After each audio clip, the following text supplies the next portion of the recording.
Now let's take a look at this simple experiment in which a strip of cobalt chloride paper is attached above the upper surface of the leaf and just above the lower surface of the leaf, and it is secured in its place with a pair of slides which are put together using these gem clips.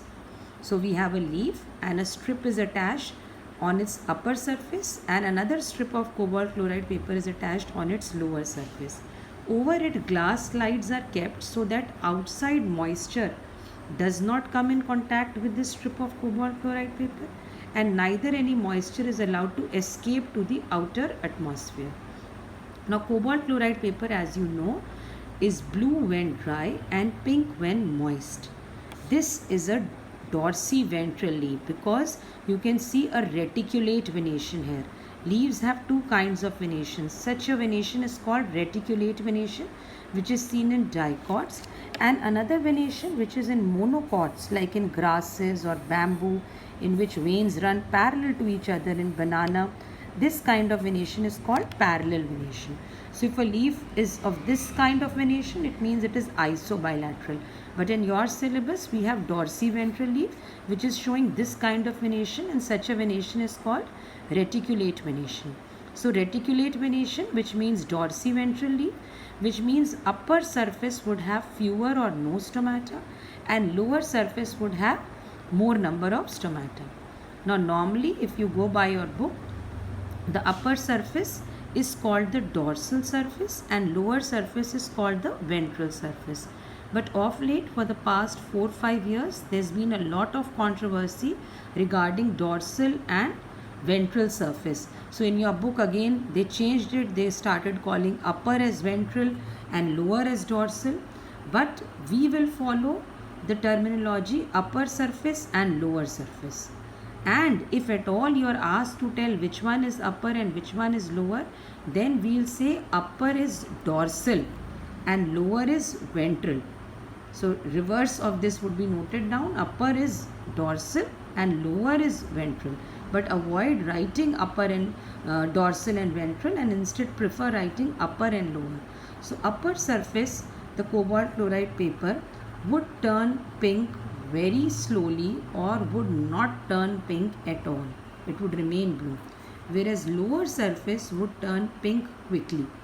This means that more water is lost during transpiration from the lower surface, which has more stomata, whereas almost nil water is lost from the upper surface, which has very few or no stomata.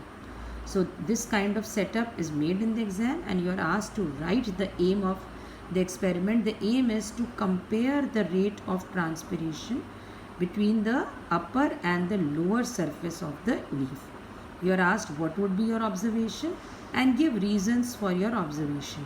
So your observation would be the upper cobalt chloride paper remains unchanged, remains blue, but lower one turns pink quickly, or upper one turns pink after a prolonged period of time and lower surface cobalt chloride paper turns pink quickly.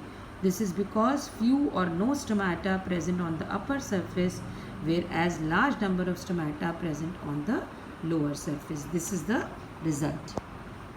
Next topic is types of transpiration. Now transpiration is of three kinds as mentioned here. It is stomatal, cuticular and lenticular. Stomatal transpiration, as the name says, is the one which occurs through the stomata.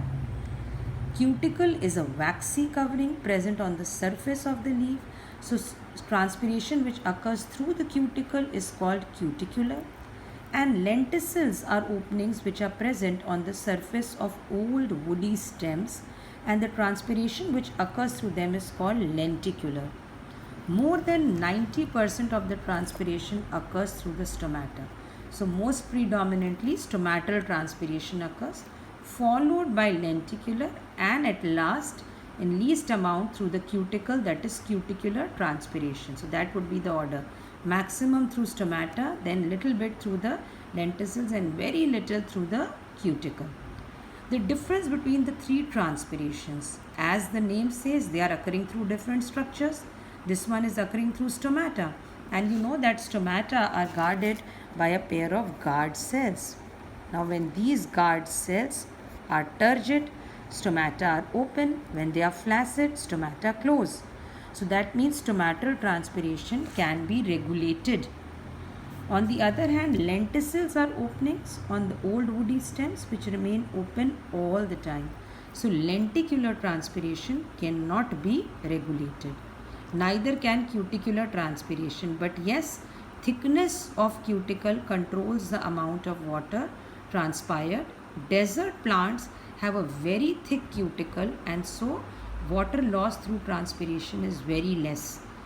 So thickness of cuticle affects the rate of transpiration. Greater is the thickness of the cuticle, lesser would be the amount of water lost.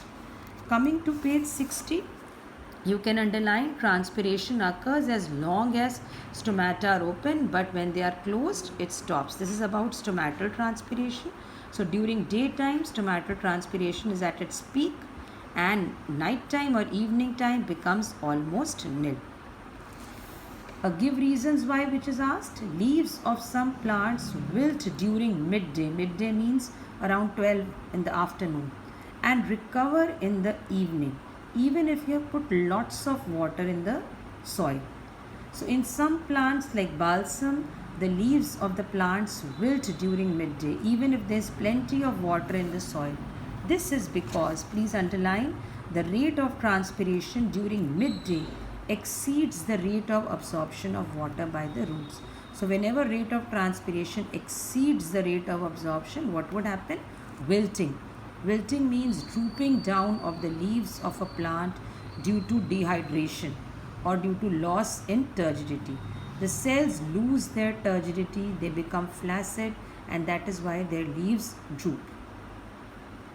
The difference I was telling, you can tick here. Stomatal transpiration is controlled by adjusting the size of the stoma or the opening of stomata, whereas this does not happen in case of cuticular and lenticular transpiration. Next, mark what is cuticle. It's a waxy layer secreted by the epidermis on two surfaces of the leaf. Cuticle is made up of a waxy substance called cutin. Cutin is the waxy substance. Thickness of cuticle varies from plant to plant. Underline here, greater is the thickness of cuticle, lesser would be the transpiration. Desert plants tend to have thicker cuticles to cut down transpiration. This is another give reasons which is asked. Next, what are lenticels? They are special openings present on the surface of old stems in place of stomata, and they help in exchange of gases and even in transpiration. Lenticels never close. A major difference between lenticels and stomata. And spelling of lenticels is C-E-L-S. Mostly you all write C-L-E-S, which is a spelling mistake, and the word is marked wrong. So it is lenticels.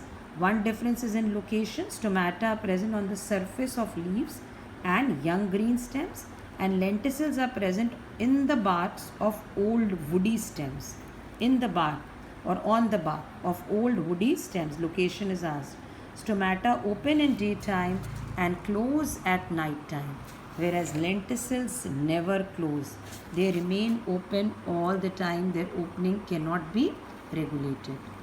The amount of transpiration from the lenticels is certainly more than the cuticular, which is much less than the stomatal. So maximum is stomatal, followed by lenticular and followed by cuticular.